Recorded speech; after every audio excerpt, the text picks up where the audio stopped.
Oi, oi, oi, sejam bem-vindos. Chamo-me Nadine Gustavo. Hoje estamos aqui no consultório com a doutora Keila Nhelete, ela que é médica generalista. Vamos falar um bocadinho do HIV, sem medo, sem tabus, sem vergonha, sem estigma. Doutora Keila, seja bem-vinda.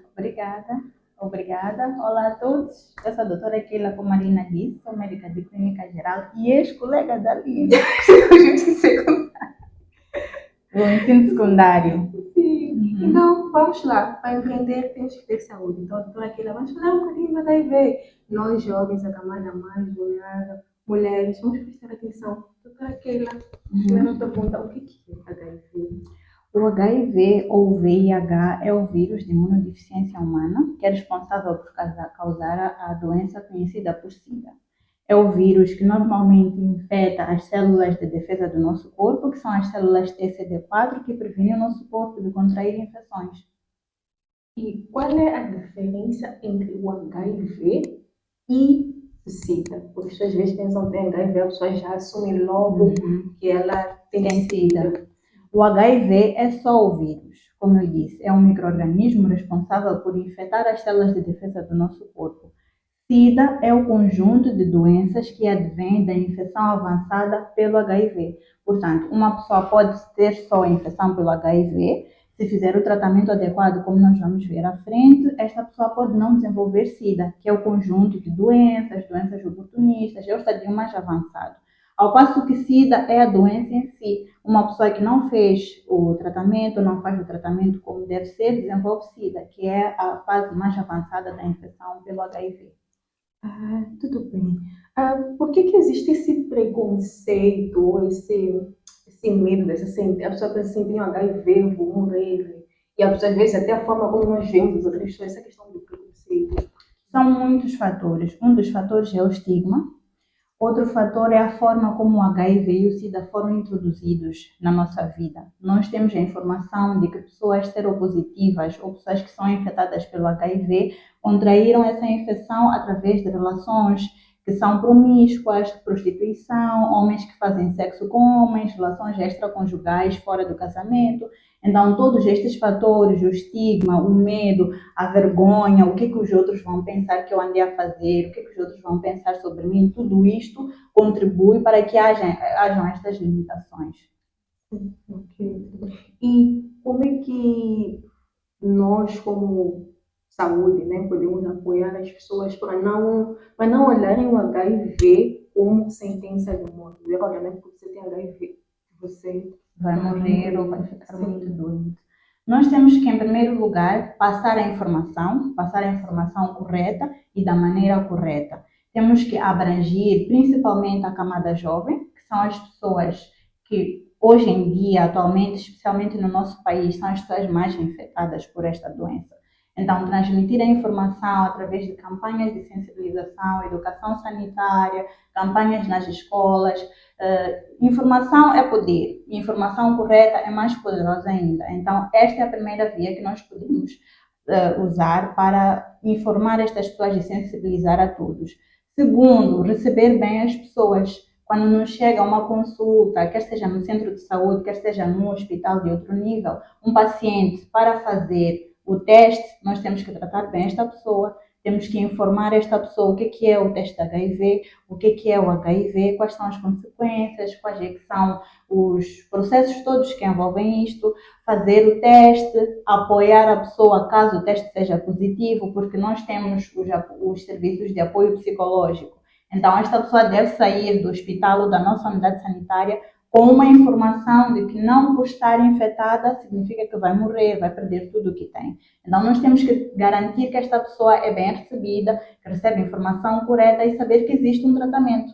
E saber que se fizer o tratamento e se fizer o tratamento corretamente, muitas probabilidades há desta pessoa se tornar indetetável, ou seja, conter a infecção pelo HIV, mas não transmitir, porque a sua carga viral vai ser indetetável, muito baixa e não vai transmitir a outras pessoas. Então, eu acho que a educação é a via principal para evitarmos estes problemas. Quais são os mais ou menos os sintomas que as pessoas apresentam até o ponto de chegar ao SIDA. Como é que é? Ao centro de saúde e o médico dizer, olha, temos que testar para o HIV. Ok. Muito bem, a infecção pelo HIV apresenta 4 estadios. Do primeiro ao terceiro estadio, são os estadios não definidores de SIDA. E o último, que é o estadio 4, segundo a Organização Mundial da Saúde, é que é o estadio definidor de SIDA. Então, quais é que são os sintomas iniciais? Os sintomas iniciais são muito inespecíficos, ou seja, não há um leque de sintomas patognomônicos ou típicos da infecção pelo HIV. Normalmente, a infecção inicia quando o paciente tem contato com o vírus, não é? É o hospedeiro, no caso eu sou a hospedeira, tenho contato, quer seja por uma relação sexual desprotegida com um parceiro que já está infectado, quer seja por um acidente de trabalho, transfusão de sangue contaminado, entre outras formas. Então, este hospedeiro vai desenvolver cerca de 3 a 6 semanas depois aquilo que nós chamamos de síndrome retrovírico agudo. É um síndrome que é um conjunto de sinais e sintomas que mimetizam outras infecções. Mimetizam quer dizer que imita outras infecções, mas não necessariamente são iguais. O paciente pode desenvolver sintomas de uma gripe, um resfriado comum, pode desenvolver dor nas articulações, pode desenvolver febre, dor nos músculos, pode começar a ter aquelas bolinhas que nós chamamos de adenopatias, que são aquelas bolinhas que ficam inchadas aqui por baixo da mandíbula, na região do pescoço, pode desenvolver esses sintomas. Depois de algum tempo, o paciente melhora, porque o seu sistema imunitário, o sistema de defesa ainda está forte e preparado o suficiente para acalmar estes sintomas, mas à medida que o tempo vai passando, se não é um paciente que vai periodicamente fazer os check-ups, estes sintomas podem progredir. O paciente vai ficando cada vez mais fraco, mais debilitado, vai apresentando doenças ou sintomas que normalmente não havia de apresentar se estivesse saudável. Então, esse paciente vai à unidade sanitária e explica ao médico ou ao técnico de saúde que está há algum tempo com esses sintomas inespecíficos. Tem febre, tem dor de cabeça, fraqueza dos músculos, dor nas articulações, tem esta percepção destas bolinhas. Então, aí, descartadas todas as outras infecções que são típicas destes sintomas, faz-se o teste de HIV. Muitas vezes, o técnico de saúde é experiente o suficiente para olhar para o paciente e perceber que estes sintomas, muito provavelmente, sejam relacionados à infecção pelo HIV e aí indica fazer o teste de imediato. Mas algumas vezes nem sempre é possível, porque são sintomas muito inespecíficos, mas colhendo uma história clínica detalhada, nós podemos chegar a fazer o teste e chegar ao diagnóstico. Exatamente. Definir o estadio, porque cada estadio tem uma doença, tem uma característica, um sintoma específico, iniciar de imediato o tratamento para prevenir que o paciente chegue até o SIDA.